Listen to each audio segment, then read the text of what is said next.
Welcome to another episode of The Bill Chun Show. I am so excited tonight to have a very courageous young woman to talk about her birth experience from 2019. I think this interview is very important to all of you for a few reasons. You can plan all you want. A well-planned birth could become a total shit show if you're not in just the right environment. That right environment includes right hospital, right maternity unit, right doctor on call, right maternity staff, and if you're lucky, maybe a qualified and excellent doula. So I would like to invite Christine, a new patient of mine, and I would like to have her tell me exactly what happened last year. This took place in a hospital north of Boston, and it's important for me to point out that this particular hospital is owned by a for-profit company, and this hospital's maternity unit is covered by what's called laborist model. That means the hospital hires laborists, obstetricians, whose job is to cover the unit and deliver whoever walks in. So I'm going to call Christine on Skype, and in just a few seconds, we'll hear from her. Hey, Hello. so that's what you look like, because I've never seen Yeah. you without a Oh, mask. without the mask. I Yep, this is know. me. Oh, excellent. Well, thank you for your time. Of I know, course. today it feels like I'm hungover. It's been days of anxiety, and finally it's over. And I Yeah, think well, many of haven't us, slept much in the past week, so. right. Well, I want to hear your story, and I wanted to share this with our listeners. First of all, what I understand is that it was your first pregnancy, you planned it really well, natural childbirth. You had one of the best doulas in the area, Kaylee, The and best. it almost did not happen, is what I No. understand. Yeah, And not the way it almost didn't happen the way I wanted it to. sure.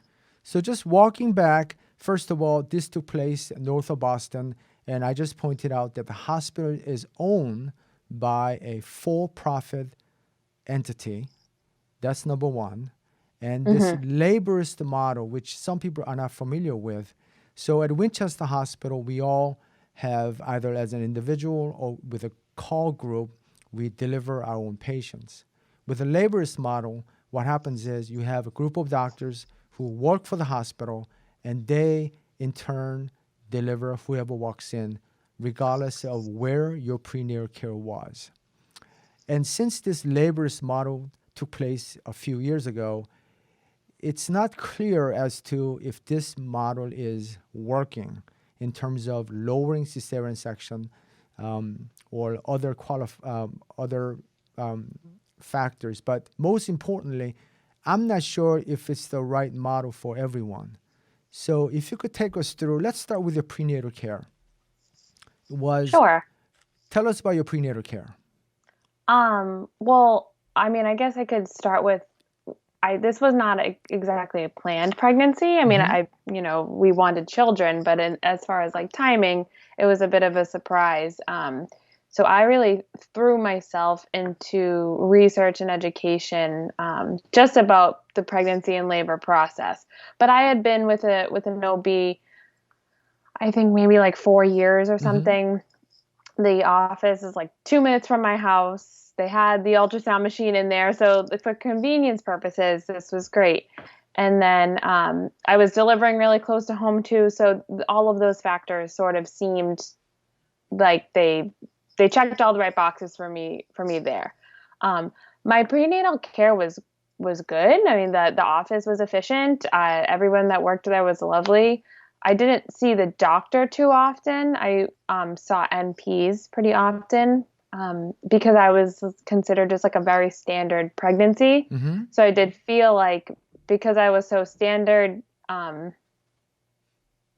it, I would just, I go in, they check me, and I leave because it was just a Hmm. typical pregnancy. So I don't have bad things to say about the prenatal care, but I didn't feel like it was an incredibly like personalized experience to me. Well, you say that because you just haven't had anything different, right? I mean, Exactly. the few things you just say, which one, low risk, and because you're low risk, you're managed by mid levels, which is a very fine Hmm. practice model. It's cost efficient for many practice, especially if they have a heavy patient load. When did you see your doctor for the first time? Um, I think the 12-week ultrasound, I Okay. believe I that I'd say I saw the doctor like every 3 visits, maybe. I would Okay. see the doctor. But I think the first time, that wasn't the first time I had met the doctor, but that was the first time within the pregnancy, I had seen the doctor. But I also got involved with researching doulas very, very early in my Mm-hmm. pregnancy too. Um, and I did that purposely knowing that I wasn't probably going to get the personal care with the doctor. Good Not, I point. mean, the really like intimate care, I should say. So then I sought out doula support as well. And how did you choose the doula you picked? Um, I read a book, the Feminist Journey Through Culture and Science of Pregnancy, I think it's called, by Mm-hmm. Angela Garbus. Um, it was the most life changing book I read in probably the past 5 years. Hmm. Um, I just felt like I tried to read What to Expect When You're Expecting, and it just was not for me. So this I felt like spoke to me, and I had never heard of a doula before until I read this book.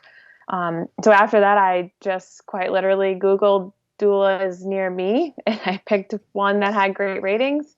Um, I had like an on over the phone conversation, a consult, and then I went in and I was matched. I guess I filled out like a birth preference form, and through there I was matched with a doula team of Kit and Kaylee, and knowing that one of them would be there at my birth, and they were just the two of them were so supportive throughout the entire journey, and through that I discovered hypnobirthing and everything else. So Hypnobirthing is such a great tool.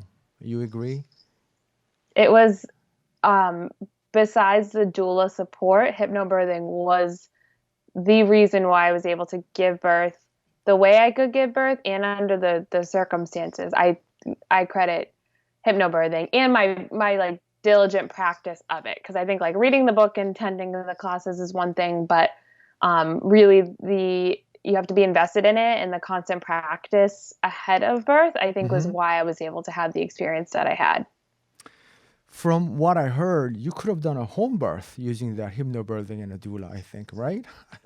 Yeah, I mean, I've joked with my husband, pending. I mean, I'm pregnant again, and Sure. pending what this looks like in May, I said Yeah. I might not be going to the Right. hospital. I think I could do this in the bed right here. So, I um, think you can too. It's so here you are. The one thing that you've done really well, and this is I think has affected your outcome in that you really put in amazing amount of time learning about different tools, and you realize you had perhaps a limitation about what you may be getting in terms of support at the hospital. Unfortunately, not everyone does what you do. And if we talk about birth of your little one as the most life-changing event, I'm not sure why more people don't. Because people don't, then we hear different outcomes. So you had everything ready, and then you're ready for that day. And kind of walk us through when the labor started and how, what your initial experience was like. sure.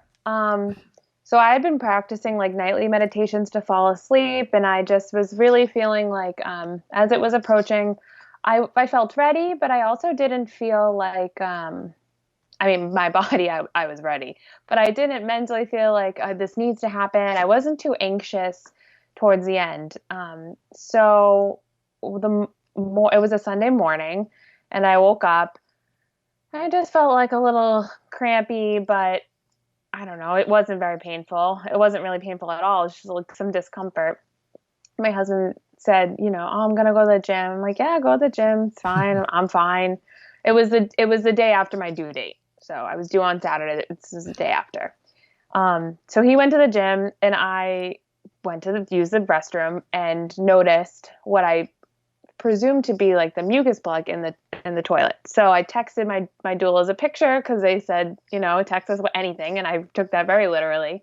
So I texted them a picture, and it was probably 6:30 in the morning. So both of them said it looks a little red. You should probably call the doctor. Like it's nothing for sure, but just because it looked a little red, call the doctor. I called the doctor, but of course they're not open. So I'm, talking to the on-call service, which they were fine. But they said, because you are one day past your due date, we just recommend you going to the ER. I said, why am I going to the ER? The ER. birth center doesn't open till 7:30. So What? if you go before 7:30, you have to check in at the ER. Yeah. So I, I I, said, I well, first of okay, all, I'm gonna wait. first of all, I've never heard that. What birth Yeah. center doesn't open 24/7? And Yeah. So problem if with, it's go ahead. yeah, but if it was, I think if it's before a certain time, you're supposed to check in at the ER. So I just waited. I said, well, this is not an emergency in my mind. So, but I did. I called my husband because now I'm thinking like, oh, I should probably get him here. So I call him at the gym, and of course he's in the class, and now this is wildly embarrassing because I have to go have him pulled out of the class he's taking. And I just said, look, I don't think I'm in labor, but they're suggesting I go to the hospital. So can you come home, just in case. So he comes home, and my mom was also in the same gym class as him. And my birth plan was to have her in the room as well. I had to have a whole posse with me. No, So, perfect. so my mom asked, should I leave? I'm like, no, I'm not in labor. Everything's fine. So he gets home, we get in the car. We did bring the bag just in case, the hospital bag. I mean, of course, his wasn't really packed, so he's thrown a couple things in the bag. This is not funny, but kind of funny. We didn't even have the car seat installed because we had it installed and we took it out for some reason I forget, so it wasn't even installed. So we get in the car, we go, and I check in and they put me in like the triage center. They, immediately hook you up to the fetal monitoring system. And the woman, the, nurse is like, you're in active labor. And I said, no, I'm not in active labor. And there's no way. I said, I'm not in pain. She goes, your contractions are 5 minutes apart. You're in active labor. I was like, Hmm. okay, I guess maybe. But I had just had this, like, I don't know, I would breathe each time. And I don't know if it was almost subconsciously I was breathing through them without even realizing because they weren't that intense for me at that point. So I had to use the restroom. I get up and I noticed some fluid on the bed.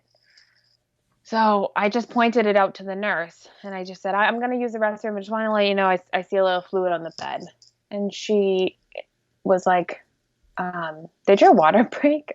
I said, no. There's no way. I haven't felt anything. So she said, okay, use the restroom. When we come back, because we see fluid, we have to test it to see if your water broke.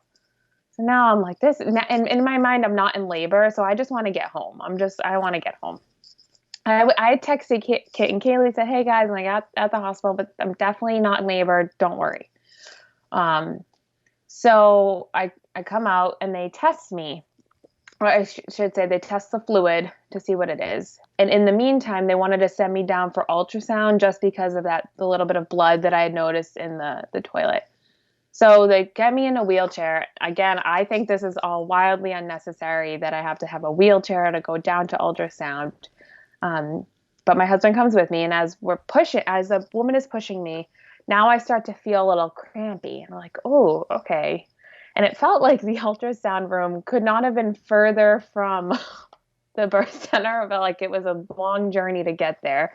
And the woman said, did they just give me somebody in labor to send to ultrasound? And my husband's like, I don't know. I don't think she's in labor. So we go down. They get me into ultrasound. They just wanted to check to make sure there was like enough fluid around the baby and all that. And everything looked okay in the ultrasound. Now they send me back up. And I I just have like anxiety about cervical checks. I like hate pap smears. I hate cervical checks. And I had always said all along, I want them to be limited. So I asked them not to check for dilation because it just stresses me out.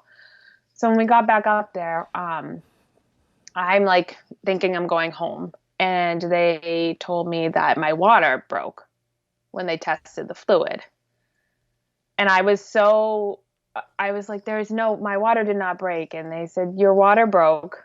It must be a slow leak, which is why you didn't feel it. So they're like, we really should check for your dilation now. I'm like, okay, that's fine. And I'm in my head, I'm still thinking I'm going home because again, I wanted to labor at home as long as possible. And this was not my ideal situation. So they checked me and I was 6 centimeters dilated. And they said, so we're going to get you in a room. And when they said that, I was like, what do you mean a room? I'm going home. I'm going to labor at home. I live 15 minutes away. I'll come back when it gets bad. And they said, you can't leave. You're 6 centimeters dilated. Your water is broken. You have to stay. This could like progress really quickly. So I immediately start bawling. I called Kaylee. I said, I'm in labor. She's like, what do you mean you're in labor? You've been fine. I've been talking all morning. Like, I know I'm in labor. I didn't think I was in labor. And it took me a little while to really come to terms with the fact that I was in labor. It didn't feel like I thought it was going to feel. Let me So stop you right I can there. pause there because so now I'm checked It's into the room. so what, first of all, your pain tolerance probably is off the chart to begin with. And your weeks and months of practice hypnobirthing really got your body to relax. And sometimes when you break your water, it's very obvious. Sometimes it's subtle.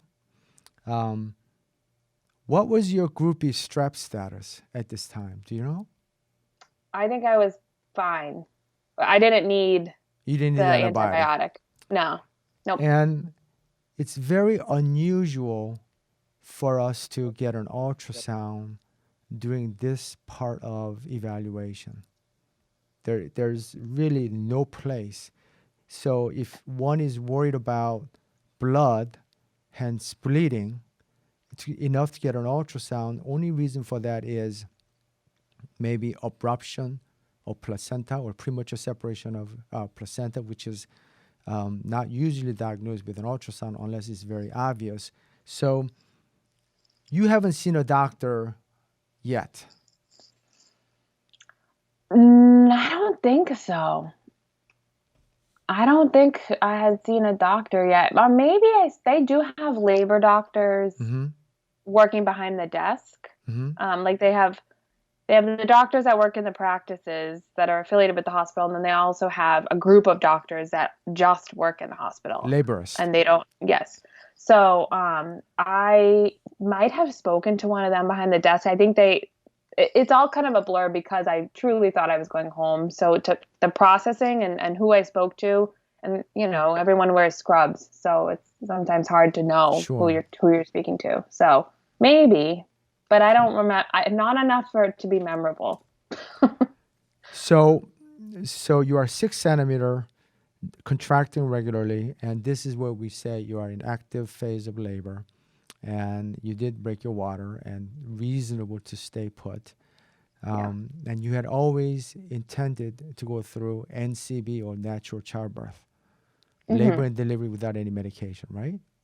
That was my I don't want to say necessarily my intention, but I'd say a goal. But I'm a teacher, so I always have really high expectations. Sure. And then sometimes if we land a little bit lower, it's fine as long as the expectation was there. Sure. So I wanted to get as far as possible without medication. That was my goal. So timeline wise, we got to the hospital around 7:30. 9:30 is when I had the check, the cervical check, and they said you're staying. So I was 6 centimeters at 9:30 a.m. And then what happened? Um, so then Kaylee got there. I had my little birth plan to hang on the door. I was very disappointed that the lights did not dim in the Mm, room. um, I called my mom, come down. So I kind of told the nurse right off the bat, I'm hanging the sign on the door, like, please do not ask me when I want my epidural. I said, I will tell you if I would like an epidural. They said, okay, that's great. Is there anything you need? I said, yes, could you please bring me a birthing ball? So they bring me a birthing ball and I sit on it and I am effectively on the floor. And now I'm like in labor and I need this ball. So I said, do we have a pump anywhere or another birthing ball that I could use? And she said, sorry, like I'll go find one. We just, most people just get the epidural. So I said, okay, like that's not what I want to hear right now. I want like, mm. reassurance that I can have. So they leave and they come back and I eventually get an inflated birthing ball. That's funny. And yeah, and then Kaylee comes and she was like apologizing because again I did not really give anyone the impression that this was happening today. So she comes and my mom comes and then we get the music going and my husband is doing like the hands-on. Kaylee's doing the hands-on. Kaylee was a lot behind me kind of doing the massage and then my husband was like in front of me so I could sort of lean on him. Um, and then honestly, I just was breathing through it. I mean, the contractions certainly got more intense, um, but there was never any like yelling or screaming. I never really, I don't think gave an indication that I was in a lot of pain.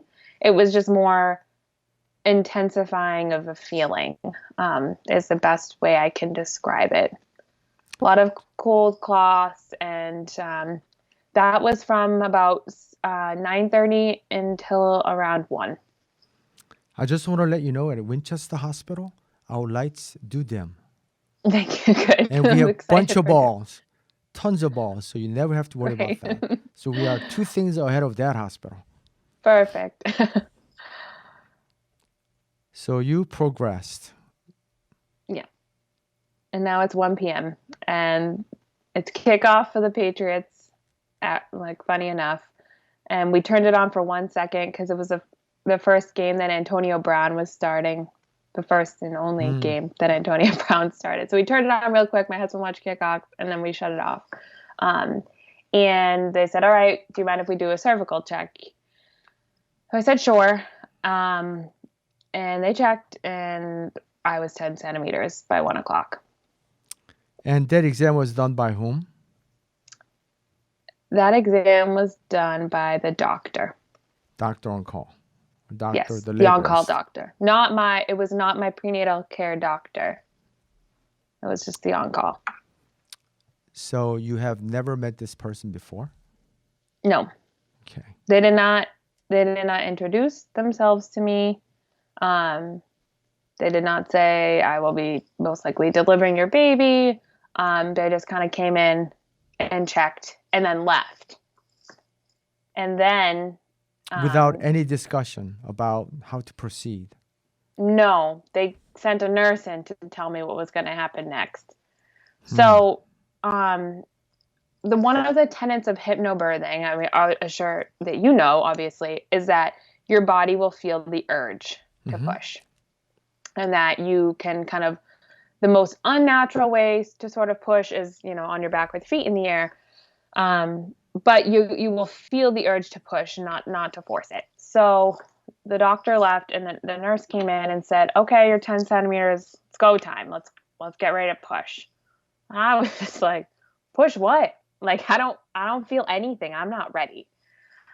And again, I was kind of like in this still like hazy fog of hypnobirthing. And I was like, no, I'm not ready. I'm not ready. I flat out said, I'm not ready to push. And I looked at Kaylee and I'm like, I'm not ready. She goes, you're not ready. You're not ready. So I told the nurse that, and she went out and presumably I think told the doctor that I wasn't going to start pushing yet. And then she came back in. And I could really tell that the nurse was uncomfortable saying this to me. And I knew that this was not coming from the nurse. And she wanted to make that very clear as well. And she said, the doctor wants me to tell you. And she's looking at me. And again, it like almost pained her to say this out loud. I felt like the doctor wants me to tell you that recently there has been a study showing that if people delay pushing, right, if they don't labor down or whatever the phrase is, if they delay pushing right when they hit 10 centimeters, there's an increased risk for a C-section. And I was like, oh, that's not what you want to hear when you're in your 10 centimeters dilated. You don't feel like you're ready to push, but if you don't start pushing, maybe you could have a C-section. I mean, and the nurse kind of said, take that for what you will, and she left. I think she was afraid of perhaps my reaction. And I looked at Kaylee, and I was just like, well, I don't know what to do. I don't feel it. And she said, she goes, I actually know what study she's referring to. It was a very small sample size. The woman in the study had epidurals. And when you have an epidural, the urge to push sometimes disappears because you're numb, which makes sense. I was not numb. I could feel everything. So I kind of like waited a little while. And then again, under this like hazy fog of hypnobirthing, I started to, I feel like somebody kept coming in and checking to see if I was ready to put, and then I just kind of felt overwhelmed and said, all right, I'll push. And I started to push, and I'm on my back with the fetal monitors on me.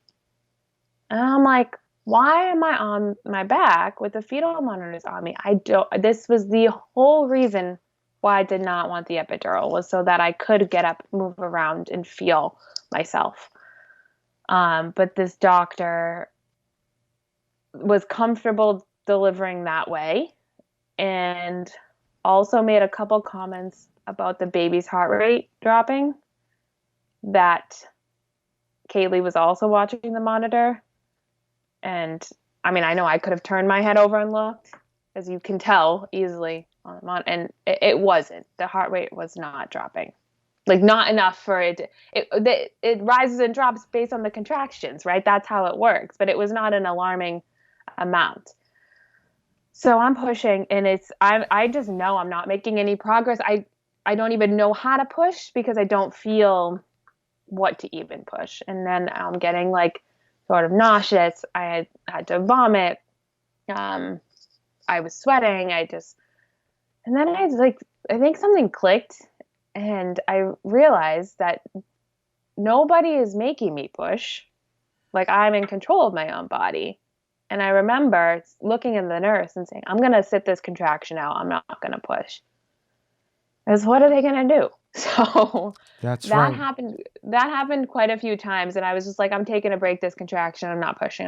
As I felt like I was getting drained. And I knew if I was too drained, this wasn't going to work. If my body was too exhausted, it wasn't going to work. So yeah, I had probably been actively pushing on and off with me taking my breaks for like 2.5 hours at this point. And then the nurses changed shifts. And this one nurse walked in, and again, initially came off perhaps a little abrasive. But then I realized that she didn't care what the doctor had to say about me, where the position I needed to push in was.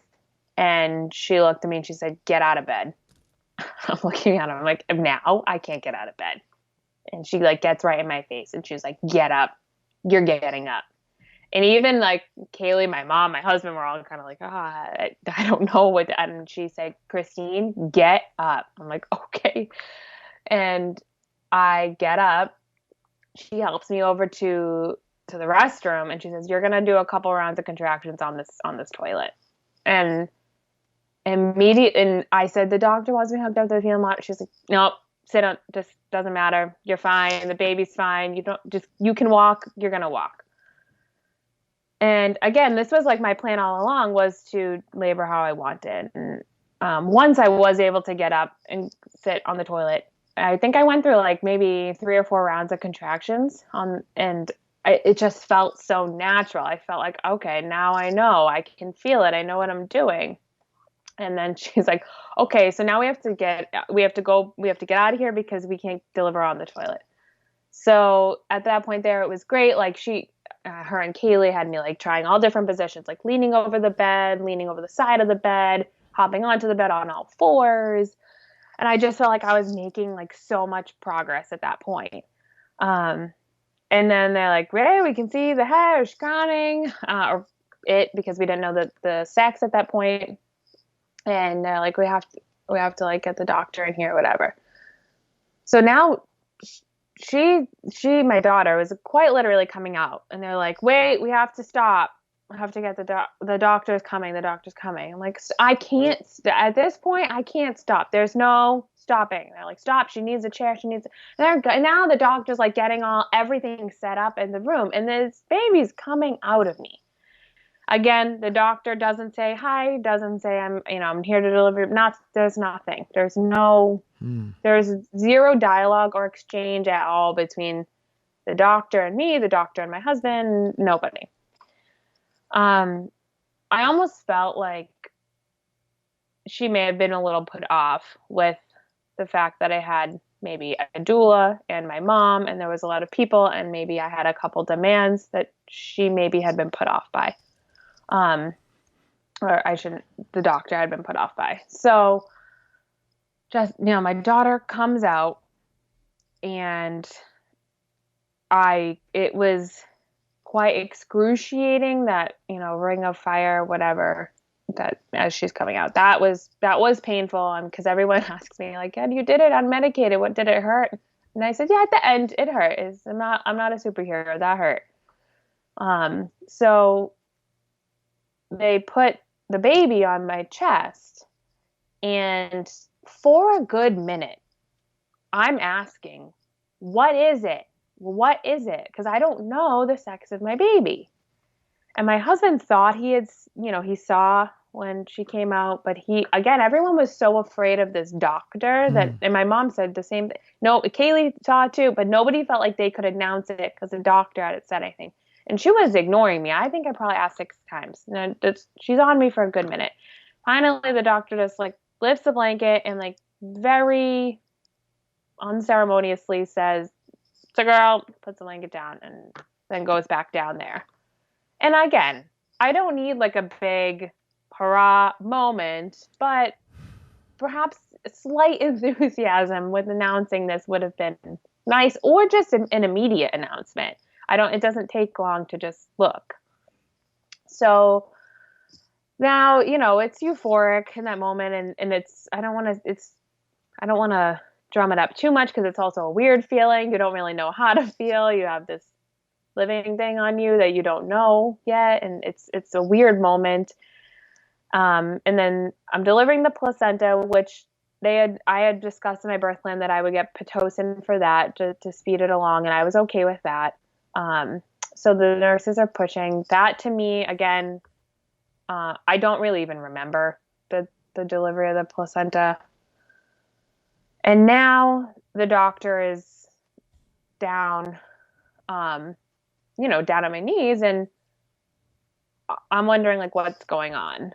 And again, my daughter's on me, and the doctor's on it. And I was asking like, what's going on? And she just said, "Oh, you got a really bad tear down here." And that was it. And I just didn't really know. I was concerned about that, and I had questions, but also I'm in this moment of, again, like this crazy birth high with my daughter. We're trying to nurse for the first time while she's stitching me up. And again, I think the pain I didn't really even feel because she was using lidocaine, because I heard her just say more lidocaine. That's the only reason why I knew she was using lidocaine. And she was down there for a very long time. It was a very big tear, and it took a long time to stitch up. And then she just left.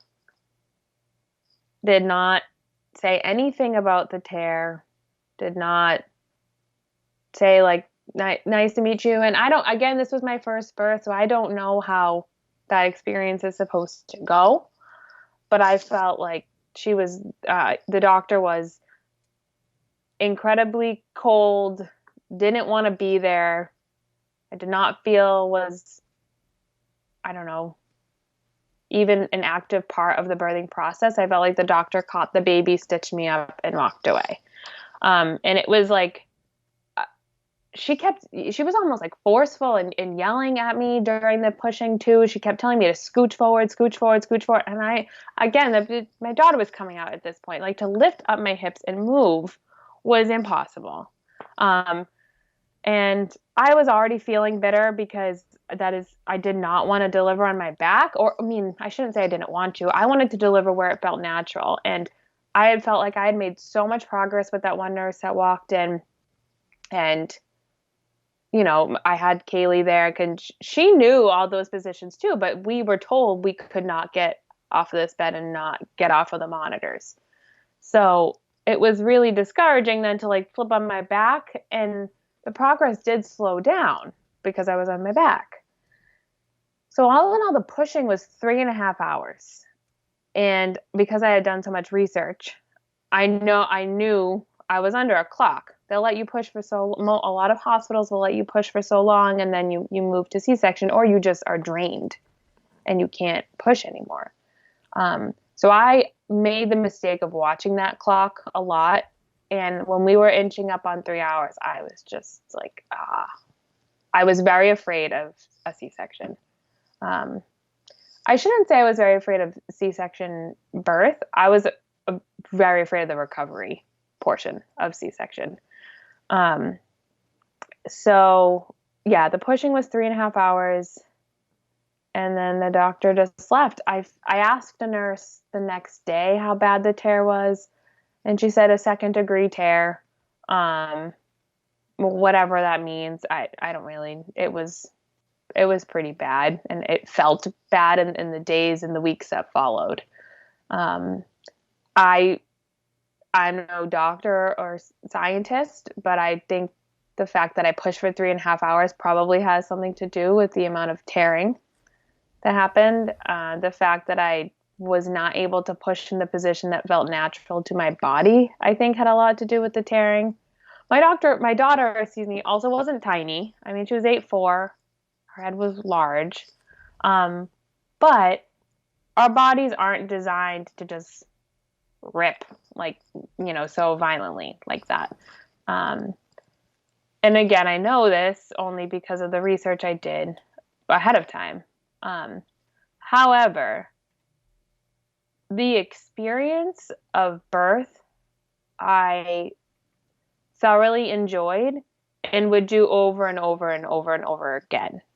Like, despite the negative experience with the doctor, despite it not being my ideal conditions in the room, despite not being able to labor and push in the way that I felt most comfortable, I loved giving birth. And I think it has a lot to do with the hypnobirthing and with the support that I had in the room.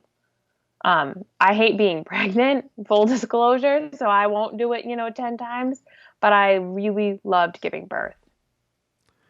So that's yeah. one of the most painful stories that I've heard. And I sincerely apologize on behalf of the hospital. And this is where all the preparation could have gone. Just our cut would have been so different. Just imagine if you had an opportunity to speak with the doctor because you know the doctor and say, hey, I'm seeing something red. I'm not sure what that is. And if you are asked, okay, is the baby moving? You say yes. Are you feeling okay? Yes. Do you see any bright red blood? Not really. I'm a little wet. Okay. Maybe wear a pad. Let's see what next hour or two brings. So you never had to go to the hospital. And when you did get to the hospital at 9, you are checked and you say oh, wow, your pain tolerance is amazing.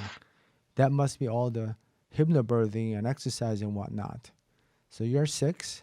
So, and instead of that doctor, let's say it was me, and I'd say, okay, we spoke about your birth plan / preference. Good time to speak with Kaylee and your support people, your mom and your husband. And I'm going to make sure you have a good bouncy ball. Here's your room. Turn the lights out. Get the music playlist. Get your incense, lavender, whatever you want to do. This is your room until you give birth. And you let me know when you want us to do something. Because from that time where you were checked for 6 centimeter until whenever, you don't necessarily need an exam. And imagine if you got to a place where maybe hot shower in between, whatever you needed to do. And if you said, I'm feeling a little urge, because I'm a firm believer of laboring down. So what I tell patients is that typical vagina is the length of that empty toilet paper tube. That's the length. And if you squish that tube, that's the width of your vagina. So imagine the head is at the one end of that tube. I like to have that head come all the way down to almost the other end before I have you push. So at every level, it was your preparation that got you through. I cannot imagine not speaking to a patient, whether she's my patient or not, because so much of medicine is talking, communication. So when I cover other doctors' patients, first thing I do, hey, my name is Bill, what's going on? And I try to learn something about the patient. I try to learn if there's a plan for birth. And I say, so I always say, my preference is your preference. Tell me what you want to do, because I'm comfortable doing whatever you want to do. You want to push on your back? Fine. You want to push on your side? If you want me to look up while you're pushing, standing up, then that's how we deliver. It is lack of, I don't know. I think I know who that doctor is, but I would suggest that maybe she find another professional or just walk away. We're talking about the most amazing life experience. She took something from you. Because our job is to help you so that outcome is positive while not making any negative impact. I don't really try to get in the way, because I usually know my patients. I kind of know how they want to do things. And it should really about you, and you. So that, who likes being pregnant? But the end result is amazing. I don't know of anything that is amazing as watching a little one come out of a woman's body. Even after 30 years, I can tell you, I still get chills, which is why I do what I do. And if people cannot experience that, then we should stop. Let someone else do it. And I have to tell you, I would never say, first of all, you had mentioned Pitocin. I usually let the placenta be delivered on its own. I wait as long as possible. I don't like to start the Pitocin. I know some people prefer. I like to start the Pitocin afterwards. As far as repair is concerned, I like to make sure that, one, you are in a comfortable position, physically, mentally, and otherwise. And we talk about, it's second degree. And because of your petite frame, baby was a good size, and sometimes this happens. We also use I use lots of mineral oil as lubricant as the baby's head's coming out to minimize tear. And I will tell you, I'm going to give you plenty of numbing medication, and I'm going to repair as well as I can, and I'm going to tell you what to do after, like using lots and lots of stool softeners. And their sutures usually dissolve in 4 to 6 weeks. Until your bleeding stops, no tub bathing, but you can do a lot to, like sitz bath, to help you heal. So such conversation has to take place no matter who the patient is. And usually, the key is right after the birth, we want the room to be quiet. Just let you enjoy the little one you work so hard for. You, the little one, your husband, maybe your mother. Let you be. Unless there's an issue, we don't really like to make noise. No rustling, just minimum. Sometimes I do repair right away. Sometimes if the bleeding is reasonable, maybe just let you soak in those initial few minutes, because that is so crucial. And I have to give you credit for you being you and all the preparation you did, which is why the outcome was as good as it was. But I mean, when I listening to your story, I said, what the, that should not be the case. It's because practice of medicine is based on communication. Whether it's surgery, whether it's doing throat exam, pap exam, COVID-19, it's based on talking. But when we are talking about labor and delivery, when it involves a brand new human being, I get to touch that little one for the first time before you. That should be considered as an honor and privilege. And we should just play a small role in that process and let you just take over. One of my favorite things to do is when everything is going well, after baby's head is delivered, shoulder is wiggling out, I guide my patient's hands so that they actually deliver their baby and put the baby on their belly. And I have had patients cut their own umbilical cord, which I think is very symbolic. That process is so precious. I haven't heard one thing positive that doctor did. And this idea of pushing as soon as it becomes 10 centimeter is horse manure, really. If we have you labor down, you push for 20 minutes. Especially when you have the tools to resist all those contractions. I don't know why that doctor was in a hurry. This is a I don't even know if the doctor knew anything about my labor. I'll be honest. Shame on her. Shame on her. It's, I mean, if I was a CEO of that hospital, I'd fire her. Here's a shameful story. She is not unique. She's not the only one. And on top of that, even with lousy doctors, we have a shortage in this field. And we are in Massachusetts, the state with the most providers. So imagine if you're in the middle of Louisiana. Imagine if you were in another state, you weren't prepared, and you didn't have that second nurse who came in who took your side. You would have ended up with a C-section. Mm-hmm. While we do perform fair number of C-sections, I tell patients it's a procedure. We've done many, and we are comfortable doing it. But compared to vaginal delivery, I'm asking you to jump off the exam table. C-section is jumping off roof of sixth floor. There's that much difference. So we only do it if it's necessary. But, you know, I'm glad I got to hear this story, because I feel like maybe I'm doing something right. And I don't think I'm doing anything special. What I do is I talk to my patients. And I always ask each patient, so what are we doing today? It's your show. It's not mine. And it should be that. And if provider cannot provide that type of support, then we should do something else. This is not,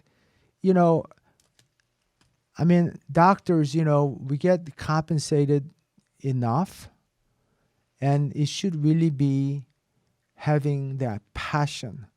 And I feel one of the reasons why I really started Doc and Doula Facebook is because I wanted to educate people that when it comes to pregnancy, before, during, and after, it should be according to you. And you are prepared, and you are lucky enough to work with my friend and colleague, Kaylee. And the reason why I invited you to this episode is because she told me how awful your experience was without telling me details. And that you were strong and that hypnobirthing was a big part of this process. And my hope is that come next spring, you get to use it again. And I'm going to make sure it's very different experience. Well, that's why, I mean, that experience, I felt like I was so in control of my body throughout the whole pregnancy and labor and right up until the pushing. I felt like I was very in tune. Um, I like take a lot of pride. I feel like this was my body. I grew this baby. I mean, I'm delivering this baby on my own terms. And, well, I don't want to say it didn't happen because I do feel like the hypnobirthing and the doula and my husband and my mom all in the room, all that support, all that research I did gave me the birth experience I had. And had I walked into that hospital blindly with nothing, that could have been a wildly different experience. So right after the birth, my daughter, she was born in September. I think I was due for in my annual in January or February. So I immediately texted Kaylee, I think, and I was like, I know you have a doctor recommendation. Who is it? Because I need to start now. And I was not even planning on a second child anytime soon, but I just wanted to get in with a doctor, establish a relationship before I even got pregnant again. So she gave me obviously your name, and I came in for my annual. And I mean, I was a regular pap smear, and you spent more time with me in that room than I think I had combined, my prenatal care the first time with conversations with the doctor. Certainly much longer conversation with the doctor that delivered my daughter. So I'm grateful. This is already, I've only had 2 appointments or 3 maybe. Three appointments. And it's already a drastically different prenatal care experience. And I know we've had conversations about women's health care and how it's often pushed off to the side. And again, speaking as a woman who has privilege and who lives in an area of the country that I have the access to the best hospitals in the world, to have the experience that I did, it does discourage me about experiences across this country. So I'm grateful for I'm right out of the first trimester now, and I'm grateful thus far. It's a very different pregnancy than the first. And in good ways and in bad ways. But I know it will be a drastically different delivery than my first. So, well, I want to thank you for your courageous testimony. I will just finish this session with one statement. The main reason why women's health care is not any better is because not enough people voice their opinions. It's that simple. And medicine is just like any other business. If you don't like something, then you have to say otherwise and stop being abused. I just want to thank you for your time. And it's very humbling to hear your story. So thank you very much. Thank you. I will see you shortly at your next visit. Have a good night. Yes. Thank you. Have a great weekend. Well, Thank you. Great week. I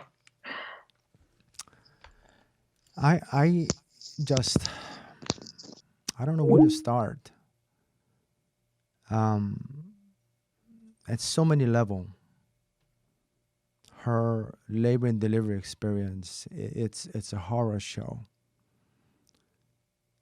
It is out of this hospital north of Boston in Massachusetts, owned by a for-profit entity.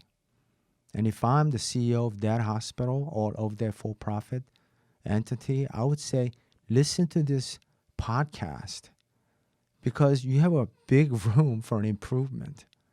And I know you have issues that you don't have enough qualified, competent, nice enough doctors, but I think you could do better because women who go to your hospital deserve better. We're talking about the most amazing life experience. And thanks God for this young woman's courage, preparation, her family support, and doula to have a positive experience. Because I think we treat our animals better. Any vet, I think, would treat any animals brought to their vet hospital better than this doctor did. It's a shame. And I would tell the doctor in person that her treatment of patients is such that she should consider another career or just walk away from this. So, my purpose of bringing this woman on this program is to share with you that this still happens in Massachusetts. And I hope all of you who are pregnant or thinking about pregnancy really prepare well, pick the right provider, do your research, invest time and energy so that you can have that experience according to you. Until next time, this is Bill Chun.